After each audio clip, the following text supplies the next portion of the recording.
Hello everyone, আমি তোমাদের স্নেহা। আর কেমন আছো তোমরা? তো অনেক দিন পর চলে এসেছি তোমাদের সাথে একটা মিনি ব্লগ নিয়ে।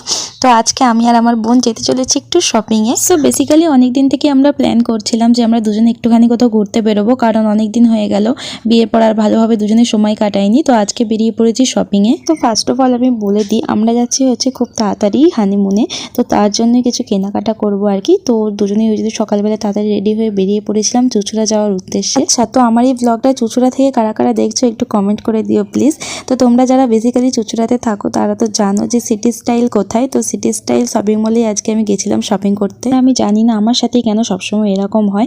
আমি এর আগে যতবার সিটি স্টাইলে গেছি অনেক ভালো ভালো মানে সুন্দর সুন্দর আর কি ডিজাইনের অনেক কিছু প্রোডাক্ট ছিল, বাট আজকে মানে এবারে তো কিছুই ছিল না। আর আমার গিয়ে কিছুই পছন্দ হচ্ছিল না প্রথম ওই জন্য আমার ভাইদের জন্য কত ড্রেস দেখছিলাম নেবো বলে। তো সেখানেও খুব একটা কিছু আমার চোখে লাগেনি, তার জন্য কিন্তু আমি কিছু নিইনি। দেন অনেক তদন্ত করার পর আমার এই দুটো ড্রেস পছন্দ হয়, আর সেগুলো আমি এনেছিলাম মানে ট্রাই করার জন্য ট্রায়াল রুমে। আর প্রথমে যে পার্পেলটা দেখতে পাচ্ছ এটা আমি ট্রাই করেছিলাম, খুব একটা আমার পছন্দ হয়নি আর আমার সাইজ ছিল না।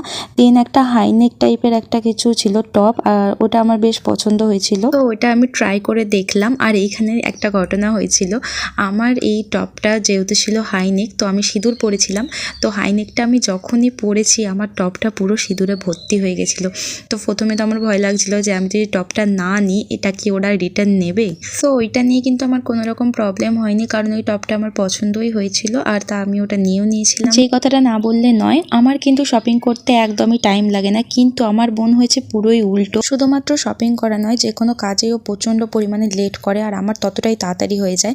তো দেন ওখানে একটা লম্বা চওড়া বিল বানানোর পর আর অত টাকা খেয়েও আমাদের শান্তি হয়নি। তারপর আমরা বাইরে বেরিয়ে এসেছিলাম বিরিয়ানি খেতে। তো ওখানে একটু খাওয়া দাওয়া করার পর আমি আর বোন চলে গেছিলাম সোজা গঙ্গার ঘাটে। আর এই গঙ্গার ঘাটের এই বিকালবেলাটা কি যে অপূর্ব, কি যে সুন্দর লাগে, কি আর তোমাদের বলে বোঝাবো। বয়ফ্রেন্ডের সঙ্গে গিয়ে তুমি গঙ্গার ঘাটে কতটা শান্তি পাবে জানি না। তো নিজের মেন্টালিটির মতো যদি একটা মানুষ পেয়ে যাও না, গঙ্গার ঘাট কিন্তু এমনি সুন্দর হয়ে ওঠে।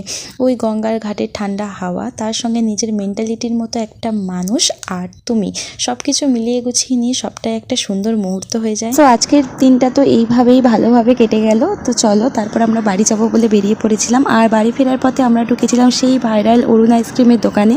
আমি জানি এটা আর এখন হয়তো ভাইরাল নেই, মাঝখানে প্রচুর ভাইরাল হয়েছিল, বাট আমার এখনও ট্রাই করা হয়নি। তো চলো দেখা হচ্ছে খুব তাড়াতাড়ি নেক্সট মিনি ব্লগে।